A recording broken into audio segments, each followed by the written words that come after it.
Você já viu dois times disputarem uma final de campeonato e os dois serem campeões? Foi exatamente o que aconteceu no Campeonato Paulista de 1973, que marcou também o último título de Pelé com a camisa do Santos. O Campeonato Paulista de futebol é o torneio mais antigo do país. Ele é disputado ininterruptamente desde 1902.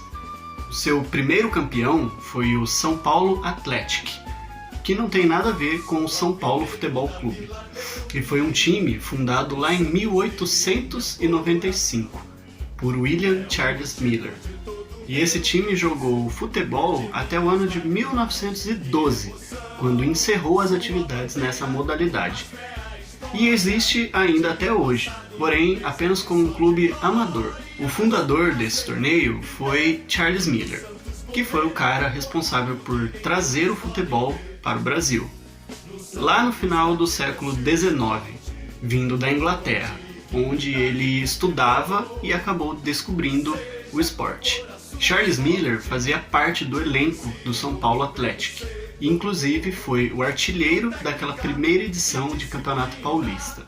O São Paulo Athletic ainda venceu mais 3 vezes o Campeonato Paulista, 1903, 1904 e aí em 1911, que foi o último ano do time disputando partidas de futebol.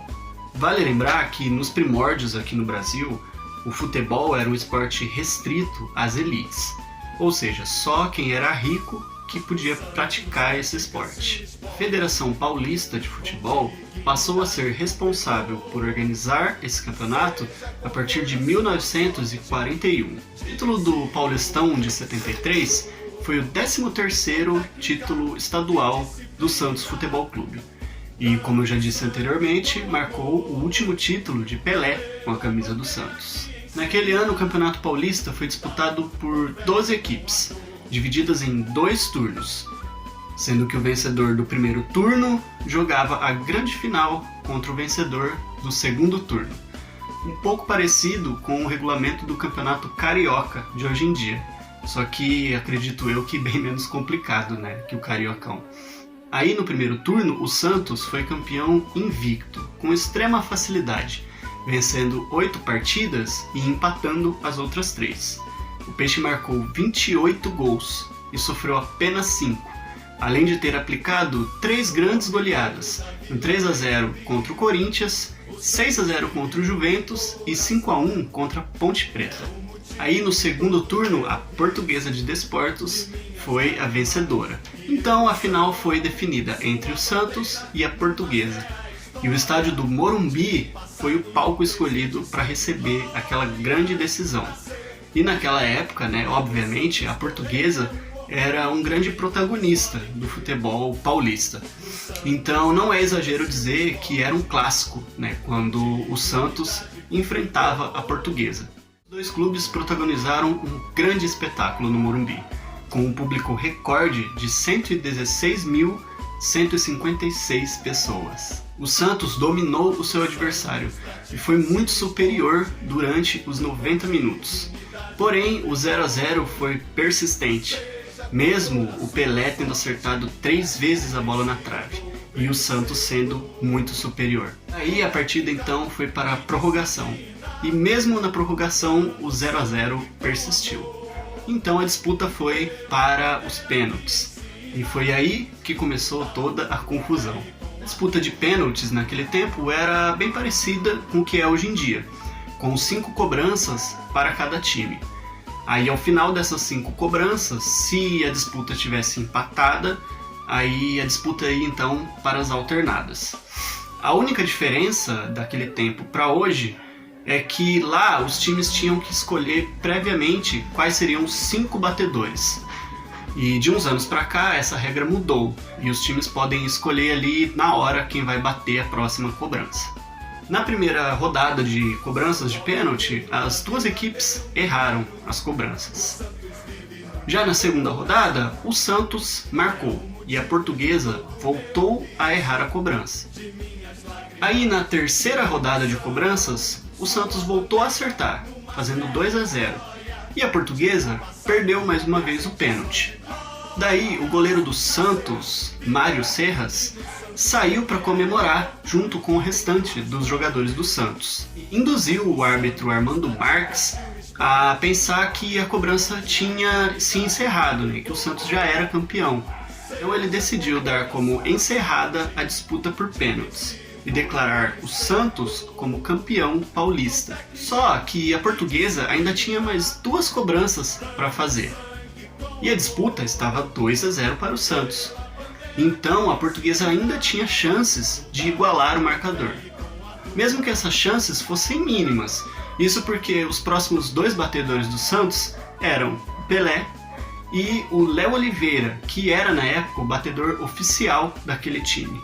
Mas matematicamente a Portuguesa ainda poderia empatar a disputa, então ela não deveria ter sido encerrada.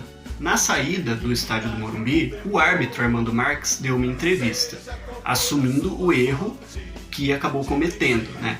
Dizendo que foi um erro matemático e que por conta da comemoração dos jogadores do Santos, ele acreditou que a disputa, melhor dizendo, já havia se encerrado. Naquele tempo era comum que os árbitros dessem entrevistas após o final do jogo, justamente para que eles pudessem se explicar em casos de erro, né, como foi esse caso.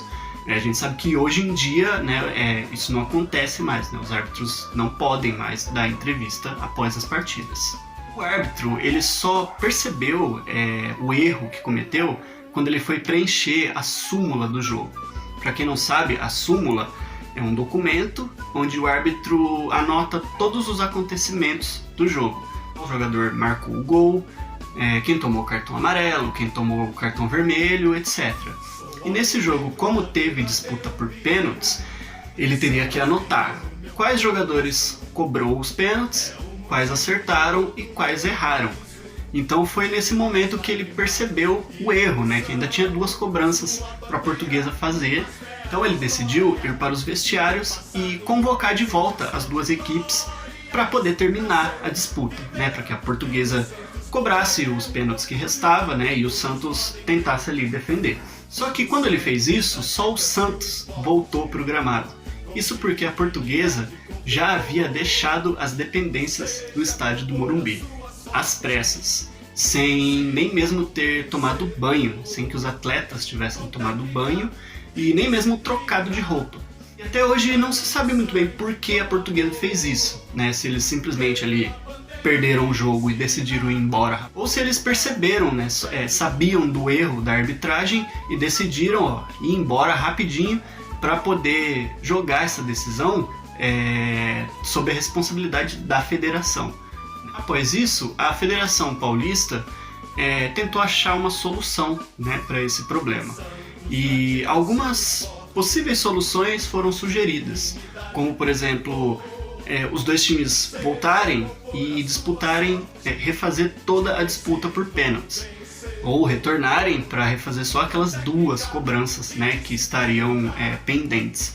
Ou mesmo cancelar, né, aquele campeonato e dar ali como se ele não tivesse existido. Só que os 2 times discordaram, né? Nenhuma das soluções propostas agradaram as 2 equipes. Isso porque o Santos, né, já era o campeão, já tinha a taça. Provavelmente a Portuguesa queria que a Federação Paulista desse o título para a Portuguesa, né, justamente por ela ter sido injustiçada na história, né. No dia seguinte, após essa final, né, que foi no domingo, né, então na segunda-feira, após uma breve reunião que teria durado menos de 20 minutos, a Federação Paulista tomou a decisão e declarou o Santos e a Portuguesa como campeões paulistas de 1973. Nessa edição, com 11 gols, Pelé foi pela 11ª vez artilheiro do Campeonato Paulista. Fato inigualável e incomparável.